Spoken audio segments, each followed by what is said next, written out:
Hello అండి, good morning అండి. బాగున్నారు అందరు కూడా? ఇదిగండి, ఇది మేము ఇక్కడ అపార్ట్మెంట్లో ఉన్నాము. సో అపార్ట్మెంట్లో ఉన్న చింతపండు అన్నీ వచ్చింది. సో చింతపండు అన్నీ మేము తీసి పిక్కలు ఏం చేయాలో తెలియక చింతకూర కోసం ఏం చేశానంటే ఈ టబ్లో వేసానండి. ఇదిగోండి, నా దగ్గర చిన్న 100 రూపీస్ టబ్బు, మొక్కలన్నీ లేవు కదా నా దగ్గర ఇప్పుడు. సో ఒక 2-3 టబ్బు పెట్టుకున్నాను. దాంట్లో ఏంటంటే కొన్ని పిక్కలన్నీ వేసాను. ఎందుకంటే చింతకూర చాలా మంచిదండి హెల్త్కు. దాంట్లో బాగా మెడిసిన్ బెనిఫిట్ చాలా ఉందండి. సో ఇవాళ చింతకూర చిగురు తీస్తామని వచ్చాను. ఇదిగోండి, మేము అపార్ట్మెంట్లో ఉన్నాం, 5వ ఫ్లోర్లో ఉన్నామండి. ఇది పెద్ద ఫ్లోర్, పెద్దదండి. ఇక్కడ కరివేపాకు చెట్టు ఉంది, ఇది చూసారా? కరివేపాకు కూడా ఎంత బాగా వచ్చింది చూసారా, ఎంత బుజ్జిగా వచ్చింది చూడు కరివేపాకు. ఇదేమో లెమన్ గ్రాస్ అండి.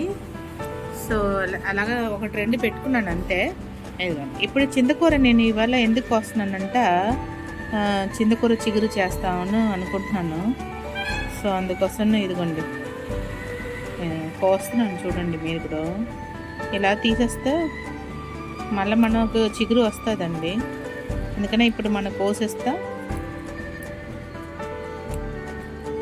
మనకు నెక్స్ట్ ట్రిప్కి ఒకసారి వస్తే మన పీక్ పడేసి మళ్ళీ కొత్తగా పిక్కలు వేసుకోవచ్చు. పిక్క దూరంగా మనం చింత చిగురు తయారు చేసుకోవచ్చండి. ఎందుకంటే మనకు చింత చిగురు సీజన్ కాదు ఇది.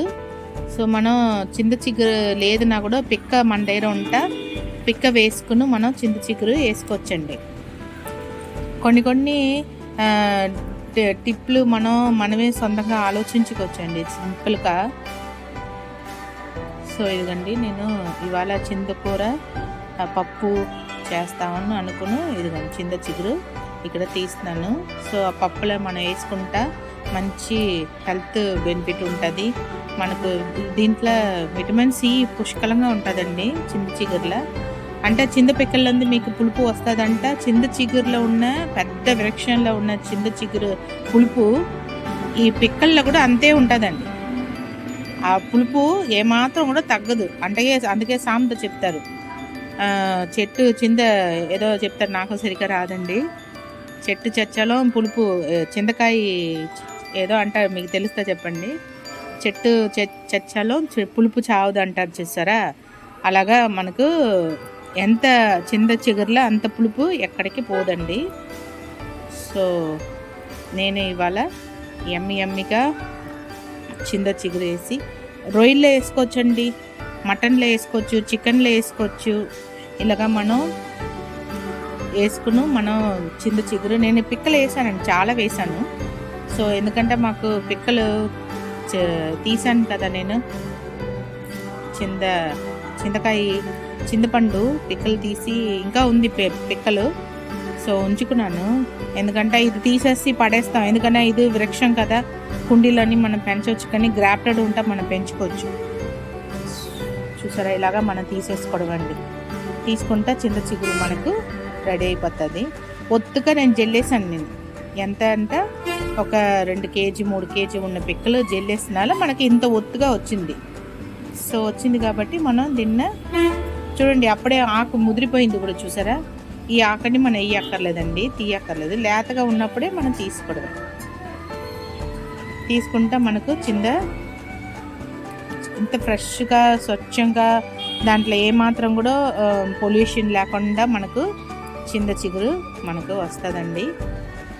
చూడండి ఎంత వచ్చిందో మనకు ఈ సీజన్లో మనకు చింత చిగురు దొరకడం అన్నది చాలా చాలా గ్రేట్ అండి. ఎందుకంటే మనం బ్రెయిన్ యూస్ చేస్తే ఏదైనా సాధ్యమైంది ఏమీ లేదు. ఎందుకంటే ఇంత కూర వచ్చింది చూసారా, ఫ్రెష్గా ఉంది. ఇంకా కొంచెం ఉంది, కోస్తున్నాను, కోసి మీకు చూపిస్తాను నేను. ఎందుకండి మనం అన్నీ తీస్తాం కదా, మళ్ళీ దీనికి చిగురు వస్తాడండి. ఎందుకంటే లోపలంతా పిక్క ఉంది. ఇదిగోండి, ఇదన్నీ చూసారా లెగిసింది కదా, నీళ్ళు వేస్తా మళ్ళీ లెగిస్తుంది. ఇదిగోండి చాలండి పప్పుకు, ఇవాళకు ఒక పూట పప్పుకు ఇది చాలు. సో మాకు బాగా వచ్చింది. ఓకే అండి, ఉంటానండి. ఇది మన పప్పులు ఎలా వేస్తామో మనం చూపిస్తాను. మనం పప్పు పెట్టుకున్నాము, పప్పు నేను కొంచెం పెట్టుకున్నాను. ఇదిగో ఉల్లిపాయ వేసుకున్నాను, ఎల్లుల్లిపాయ, పచ్చిమిరపకాయ, టమాటా ఇదన్నీ దీంట్లో వేసేస్తున్నానండి. ఇదన్నీ వేసేసి ఒక హాఫ్ టీ స్పూన్ కారం,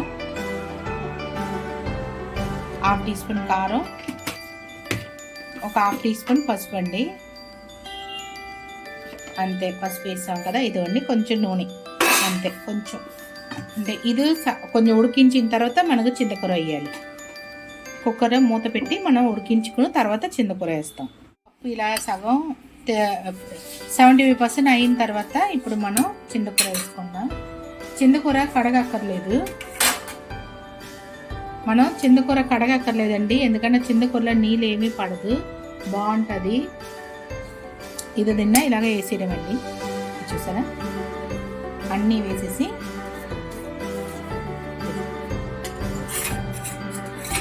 ఒకసారి తిన్నా ఒకసారి కలిపేయాలి.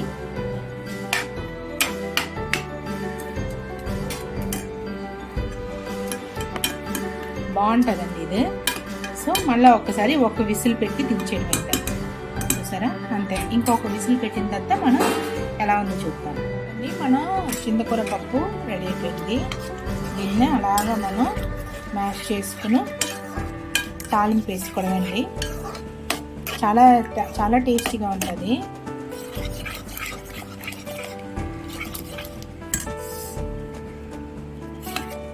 ఇది మనం ఇది మ్యాష్ అయిపోయింది కదా, అంతే. దీన్ని అలా తాలింపు వేసుకుంటాము.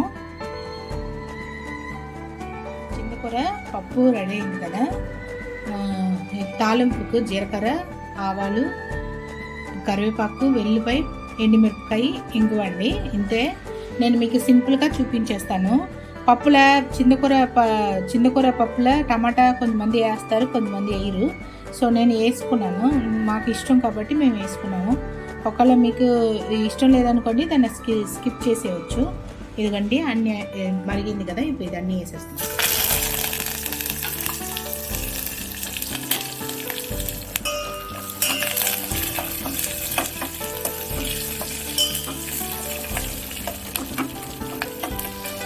పోపు బాగా ఎండుమిరపకాయ బాగా మరగాలండి, అదే వేగాలి, అప్పుడు టేస్ట్ బాగుంటుంది. వెల్లిపాయ కదండి, కొంచెం ఇంగువ వేస్తున్నాను, అంతే. ఇప్పుడు దీన్ని తీసి పోసేయడమే. పోసేయండి. యమ్మీ పప్పు రెడీ అండి.